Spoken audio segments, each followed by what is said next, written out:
नमस्कार दोस्तों, 2017 में अगर आपको याद हो पेटीएम के सीईओ और फाउंडर विजय शेखर शर्मा का ये वीडियो बड़ा वायरल गया था।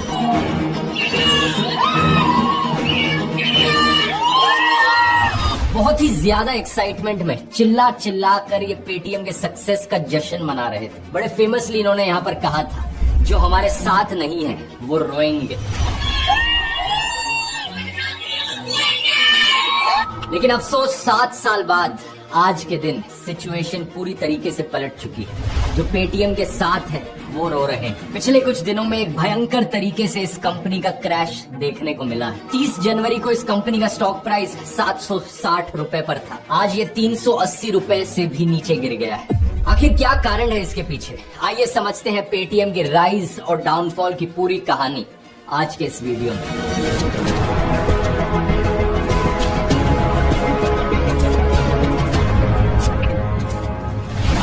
पेटीएम की शुरुआत हुई थी दोस्तों साल 2010 में, लेकिन शुरुआत में ये सिर्फ एक मोबाइल रिचार्जिंग का प्लेटफॉर्म हुआ करता था।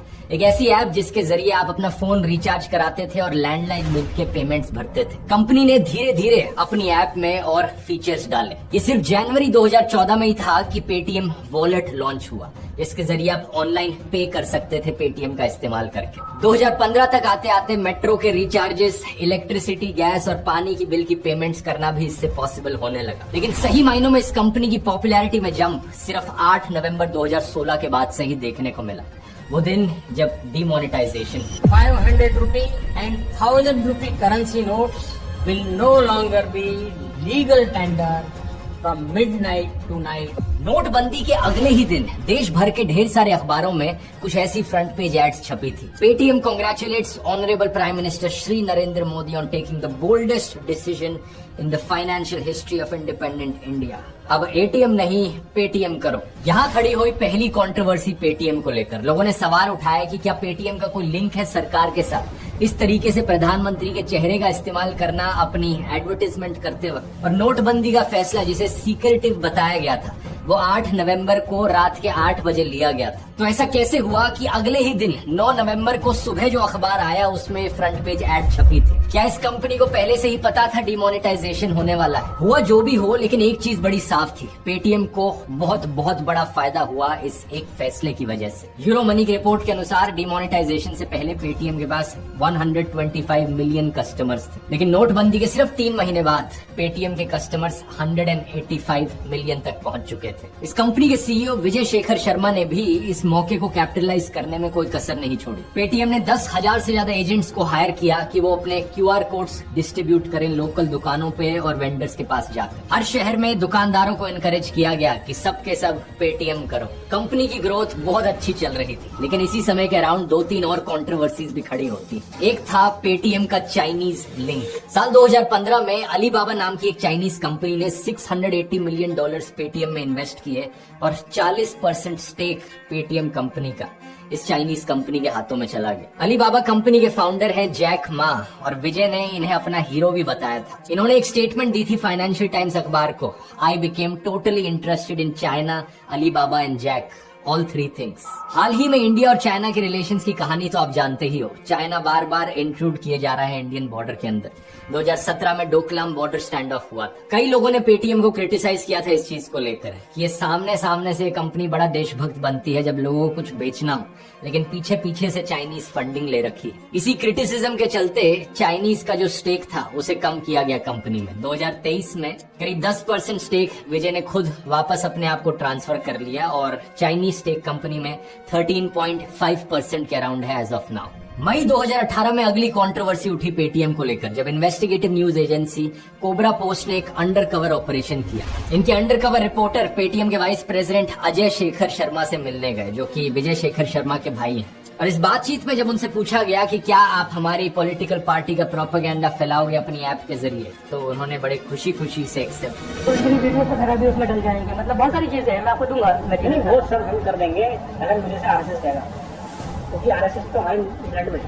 उन्होंने ये भी कहा कि जब सरकार ने हमसे कुछ पेटीएम यूजर्स का डेटा मांगा था जम्मू एंड कश्मीर में जो स्टोन पेल्टिंग हो रही थी, तो हमने खुशी सरकार को दे दिया था।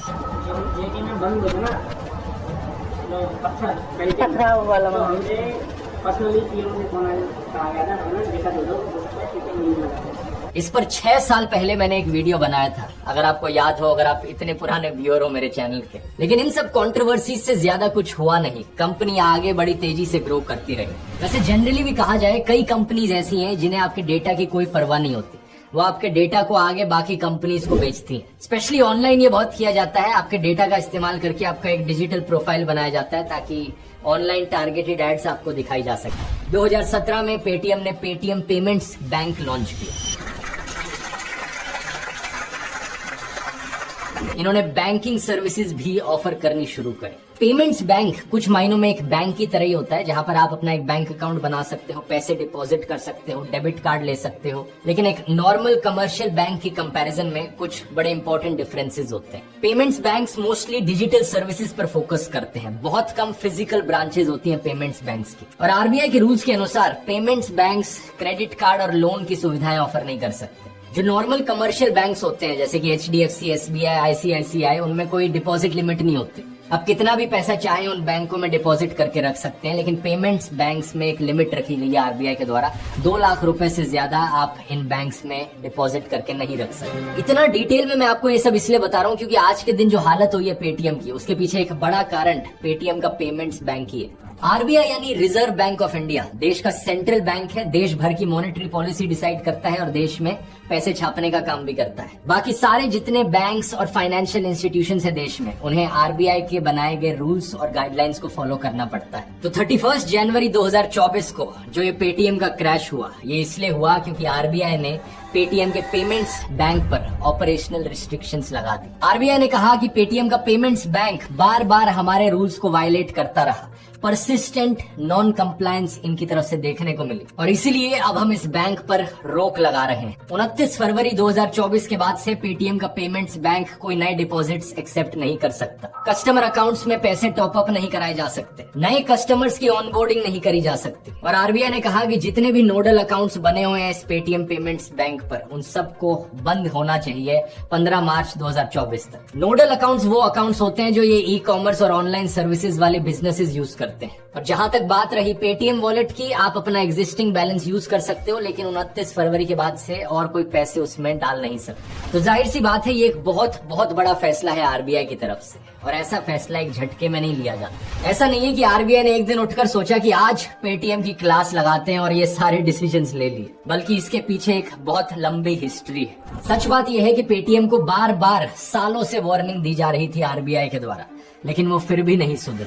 नवंबर 2017 में ये पेटीएम का पेमेंट्स बैंक लॉन्च हुआ था और जून 2018 में ही पहली वार्निंग आ गई थी आरबीआई की तरफ से। एक ऑडिट ने पाया कि Paytm anti money laundering regulations को ढंग से फॉलो नहीं कर रहा था और जो कस्टमर्स इनके बैंक पर अपना अकाउंट बनाते थे उनकी आइडेंटिटी को ढंग से वेरीफाई नहीं किया जाता था। जो KYC नो योर कस्टमर की कंप्लायंस है वो नहीं देखी जा रही थी पेटीएम के द्वारा।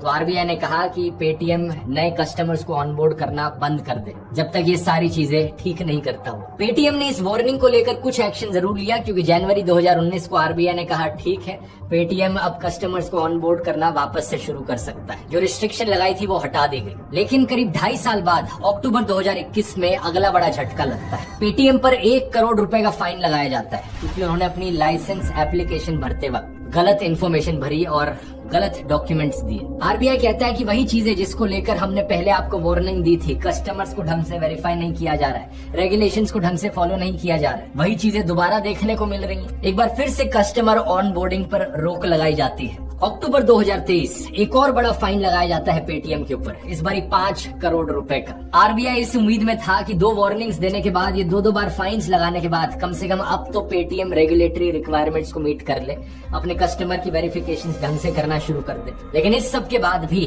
पेटीएम ने इन चीजों को सीरियसली नहीं लिया और इसी रीजन से 31 जनवरी 2024 को आरबीआई ने कहा कि बहुत हुआ ये सब, अगर ढंग से रूल्स और रेगुलेशंस फॉलो नहीं की जा सकती तो बंद करो ये सब। आरबीआई ने जो चीजें पाई यहाँ पर वो बड़ी शॉकिंग थी। सीएनबीसी के अनुसार पेटीएम ने लाखों कस्टमर्स को अपने बैंक में अकाउंट खोलने दिया बिना केवाईसी कराए। कुछ हजारों केसेस ऐसे मिले जहां पर हजार कस्टमर्स ने अलग अलग अकाउंट्स खोल रखे हैं सेम पैन कार्ड का इस्तेमाल करके। कुछ अकाउंट्स में ट्रांजैक्शंस देखी गई करोड़ों रुपयों की, जहां पर पोटेंशियल मनी लॉन्ड्रिंग का रिस्क भी सामने आया। हो सकता है मनी लॉन्ड्रिंग हो रही हो पेटीएम के जरिए। आउटलुक ने रिपोर्ट किया कि एक एनालिस्ट के अनुसार पेटीएम के पास करीब 35 करोड़ वॉलेट्स हैं, जिनमें से करीब 31 करोड़ वॉलेट्स इनएक्टिव पड़े हैं जिन्हें कोई यूज नहीं कर रहा है। और जो बचे हुए 4 करोड़ वॉलेट्स हैं उनमें से ज्यादातर में कोई बैलेंस नहीं है या बहुत कम बैलेंस है। इसकी वजह से उन्हें म्यूल अकाउंट्स की तरह इस्तेमाल किया जा सकता है। म्यूल अकाउंट एक ऐसा अकाउंट जिसे इलीगल एक्टिविटीज के लिए इस्तेमाल किया जाता है, जैसे कि मनी लॉन्ड्रिंग के लिए। इसके बाद डेटा प्राइवेसी का कंसर्न भी सामने आया। आरबीआई ने कहा कि पेटीएम की जो पेरेंट कंपनी है 197 कम्युनिकेशंस लिमिटेड, उसके बीच में और पेटीएम पेमेंट्स बैंक के बीच में कोई ऑपरेशनल सेग्रीगेशन नहीं। इन दोनों के बीच में पैसे का फ्लो देखने को मिला है जिन्हें फाइनेंशियल स्टेटमेंट्स में डिस्क्लोज नहीं किया गया। इतने सारे रूल्स और रेगुलेशंस को नजरअंदाज किया गया। क्या कहीं ना कहीं यहाँ पर इनके सीईओ विजय शेखर शर्मा की एरोगेंस रिस्पॉन्सिबल है? क्योंकि कई इंटरव्यूज जो उन्होंने मीडिया चैनल्स के साथ किए, यही चीज उनकी बातों में कहीं ना कहीं देखने को मिली। If you fundamentally believe that Paytm is number 3 payment player, that is where the beginning of the problem is and understanding. I'm surprised that people don't know this in this country, but we make profit, so it is. Somebody who has not met us and have an opinion on us is not my opinion to keep an opinion on that. RBI की इस 31 जनवरी वाली announcement के बाद हल्ला much गया। लोगों ने जो पैसे इन्वेस्ट किए थे पेटीएम में, उस पैसे को बाहर निकालना शुरू किया तो बड़ी तेजी से पेटीएम का स्टॉक क्रैश किया। लोगों को काम डाउन करने के लिए पेटीएम ने कई बार अपने सोशल मीडिया हैंडल्स पर पोस्ट किया कि कुछ नहीं बिगड़ा है यहाँ पर। 2 फरवरी को विजय शेखर शर्मा ने भी ये ट्वीट किया, to every Paytmer your favourite app is working, will keep working beyond 29 February as usual. For every challenge there is a solution and we are sincerely committed to serve our nation in full compliance. India will keep winning global accolades in payment innovation and inclusion in financial services. जैसा कि आप देख सकते हो, एक बारी फिर से देशभक्ति का यहाँ पर सहारा लिया गया। भाई हम कंपनी नहीं है यहाँ पर, हम तो देश की सेवा कर रहे हैं। बार बार इंडिया का नाम लेकर पेटीएम को पीछे छुपाया गया। एक कहावत मुझे याद आती है इससे, patriotism is the last refuge of a scoundrel. सुना होगा ना कोट आपने। मेरी राय में तो ऐसी सभी कंपनी से चौकन्ने होकर रहना चाहिए जो हद से ज्यादा देशभक्ति का सहारा लेती है। एक कुछ साल पहले फोन आया था फ्रीडम 251, जो फोन के पीछे इंडिया का झंडा छाप रखा है। वर्ल्ड्स चीपेस्ट फोन करके इसे बेचा गया था, लेकिन ये एक बहुत बड़ा स्कैम निकला। अगर किसी कंपनी के प्रोडक्ट और सर्विसेज में खुद में वैल्यू होती है तो वो उस वैल्यू के नाम पर उन चीजों को बेचती है। लेकिन अगर अपने प्रोडक्ट या सर्विस के बारे में कुछ ज्यादा कहने को नहीं है तो होता है कि देशभक्ति का सहारा लिया जाता है। भाई हमारा प्रोडक्ट इसलिए खरीदो क्योंकि हम इंडियन हैं, हमारी इंडियन कंपनी है, इसलिए आपको हमारा प्रोडक्ट खरीदना चाहिए। एनीवेज पेटीएम पर वापस आए तो सवाल ये उठता है कि आगे क्या होगा। कंपनी में इंटरनली जो एम्प्लॉयज हैं वो काफी अनसर्टेनिटी फेस कर रहे हैं। उन्हें ज्यादा क्लैरिटी नहीं मिल रही है लीडरशिप से कि आगे क्या होगा। इकोनॉमिक टाइम्स ने रिपोर्ट किया कि कंपनी के एक एग्जीक्यूटिव ने उन्हें बताया कि हमारा बिजनेस मॉडल अब शायद बदल जाएगा। अब हम बैंक होने की जगह हम एक थर्ड पार्टी पेमेंट्स ऐप बन जाएंगे। तो बैक एंड पर हमें कुछ चीजें चेंज करनी पड़ेंगी और ये चेंज हमें बड़े लिमिटेड टाइम में करना पड़ेगा। पेटीएम की अगर आप एनुअल रिपोर्ट देखोगे कि कितना पैसा कमाया इस कंपनी ने साल भर साल, तो आपको दिखेगा कि ये हमेशा से ही एक लॉस मेकिंग कंपनी रही है जब से इसे स्टॉक मार्केट पर लिस्ट किया गया है। इस चार्ट को देखिए, 2021 में इनकी कंपनी ने 1600 करोड़ रुपए का लॉस उठाया था, 2022 में 1500 करोड़ रुपए का लॉस, 2023 में 170 करोड़ रुपए का लॉस। अच्छी खबर ये थी कि साल भर साल जो कंपनी लॉसेज उठा रही थी वो कम हुए जा रहे थे। तो अगले साल एक्सपेक्ट किया जा सकता था इस साल यानी 2024 में कि कंपनी पहला प्रॉफिट कमाएगी। लेकिन अब जो ये सब हुआ, इसे देखकर ये काम मुश्किल लगता है। कंपनी एक्सपेक्ट करती है कि इनका इस साल लॉस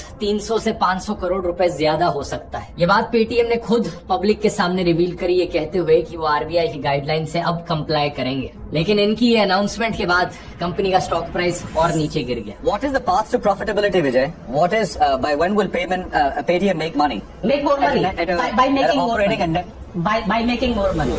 विजय शेखर शर्मा को थोड़े और बेहतर जवाब ढूंढने होंगे इन सवालों के, अगर उन्हें लोगों को कन्विंस करना है तो। एक्चुअली में लोगों को कन्विंस करना यही सबसे बड़ा चैलेंज रहेगा पेटीएम के सामने। आम जनता अपनी कंपनी की चॉइस को लेकर काफी पिकी होती है और ट्रस्ट यहाँ पर एक बहुत बड़ा रोल प्ले करता है। लोग एक बार अपनी टूथपेस्ट चूज कर लेते हैं कि मैं तो इसी टूथपेस्ट को हमेशा इसी कंपनी की टूथपेस्ट को इस्तेमाल करूंगा, वो भी आसानी से बदलते नहीं है। तो यहाँ पर तो एक पूरा का पूरा बैंक बदलने को कहा जा रहा है।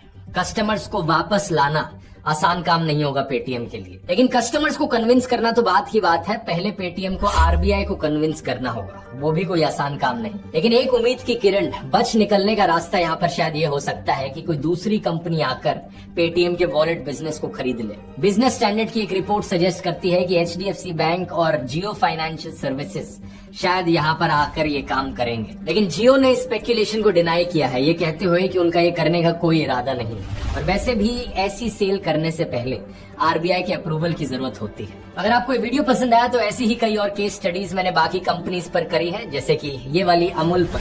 आखिर अमूल जैसी कंपनीज के सक्सेस के पीछे का राज क्या है, यहाँ क्लिक करके देख सकते हैं। बहुत बहुत धन्यवाद।